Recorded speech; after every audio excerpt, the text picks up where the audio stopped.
Everyone, good morning. তো আজকে সকাল সকাল ব্রেকফাস্টটা একটু অন্যরকম বানালাম। এটা বানিয়েছি হচ্ছে দই আর সুজি দিয়ে, ভীষণই খেতে টেস্টি হয়েছিল। আর এটা অনেকটা ইডলি টাইপের হয়েছিল। আর এখানে বানিয়েছিলাম এক রকমের চাটনি।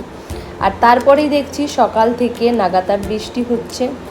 অবশ্য আগের দিন রাতে অনেক ঝড় বৃষ্টি হয়েছে, এতটাই ঝড় হয়েছে যে আমার ব্যালকনি থেকে একটা টব উল্টে পড়ে গেছিলো নিচে।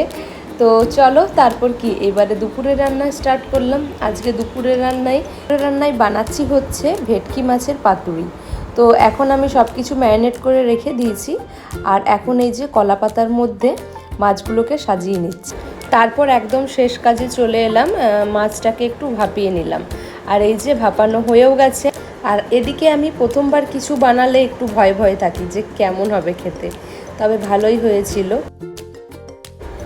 আর এখানে চলছে বিয়ে বাড়ির ডেকোরেশন। আজকে রাতে এখানে বিয়ে হবে, মানে আমাদের কমপ্লেক্সের কমিউনিটি হলের মধ্যে।